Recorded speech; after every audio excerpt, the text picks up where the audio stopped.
Salam dan bahagia Ibu dan Bapak Guru. Selamat datang kembali di modul membuat dan memodifikasi modul ajar. Pada materi kali ini, kita akan belajar membuat indikator pencapaian kompetensi dari tujuan pembelajaran yang sudah disusun sebelumnya. Kita akan memulai materi ini dengan satu pertanyaan. Bagaimana guru mengetahui tujuan pembelajaran sudah tercapai? Apa indikatornya?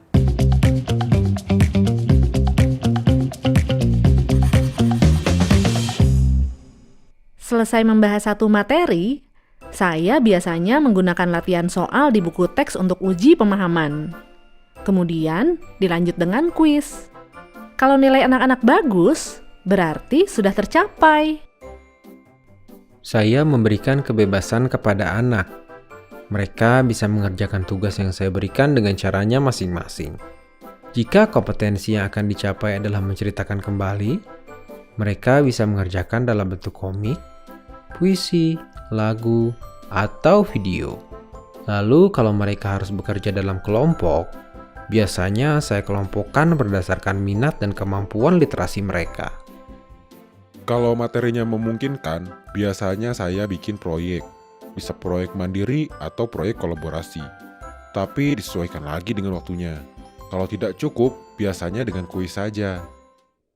Bagaimana dengan Ibu dan Bapak Guru? Cara apa yang bisa dilakukan di kelas untuk mengukur ketercapaian tujuan pembelajaran? Mari kita tengok kembali cara yang dilakukan ketiga guru tadi.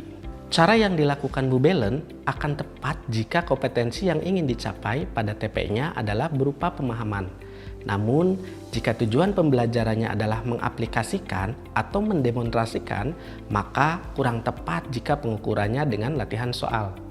Sedangkan Pak Tejo menggunakan proyek atau kuis bergantung pada ketersediaan waktu.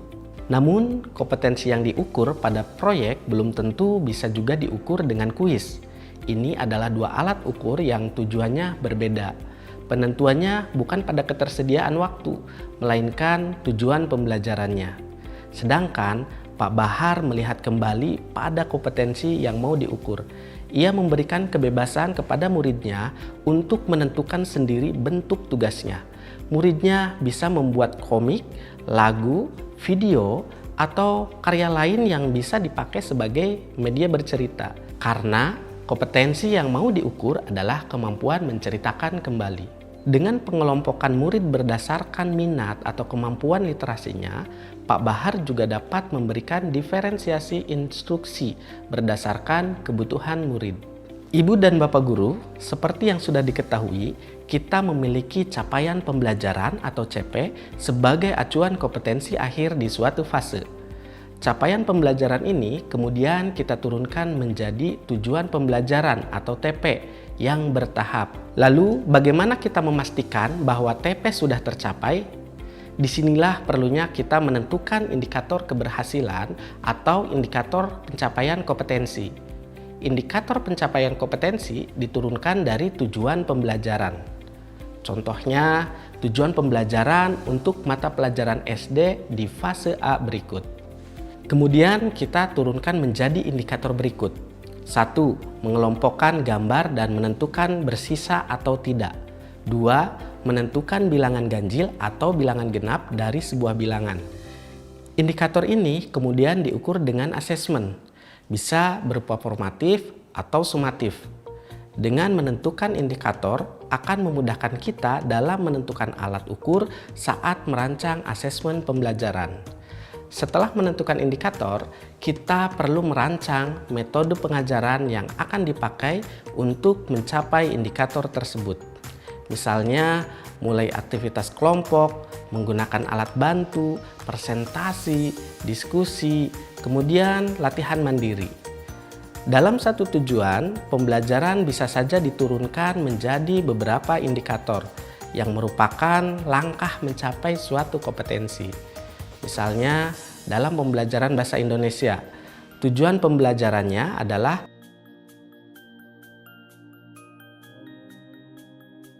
tentunya murid tidak serta-merta langsung menulis teks argumentasi. Ada beberapa kemampuan yang harus dicapai dahulu sebelum menulis teks argumentasi, yaitu Jika dilihat indikator nomor 4 merupakan indikator yang paling mencerminkan ketercapaian tujuan pembelajaran. Sedangkan nomor 1 sampai dengan nomor 3 itu merupakan indikator pendukung sebelum mencapai tujuan pembelajaran. Seperti contoh sebelumnya, setelah menentukan indikator, kita merancang pengajaran untuk mencapai indikator tersebut. Misalnya melalui debat, mempelajari contoh teks argumentasi, diskusi, riset mandiri, dan praktik menulis. Selanjutnya, sebagai guru tentunya kita ingin mengetahui sejauh mana murid kita menguasai sebuah kompetensi. Apakah sudah mahir atau masih perlu bimbingan? Lalu, apa tandanya ia sudah mahir? Untuk membantu melihat kondisi murid, maka kita dapat membuat sebuah kriteria ketercapaian tujuan pembelajaran. Fungsinya untuk merefleksi proses pembelajaran dan mendiagnosis tingkat kompetensi murid, bukan menjadi standar minimum kompetensi yang perlu dicapai murid. Setiap murid bisa saja berada pada kriteria pencapaian yang berbeda. Kita kembali lagi pada contoh di bahasa Indonesia. Saat melakukan asesmen terhadap indikator ini, kita bisa membagikan ke dalam beberapa tingkat capaian. Misalnya, mahir, cakap, layak, dan berkembang.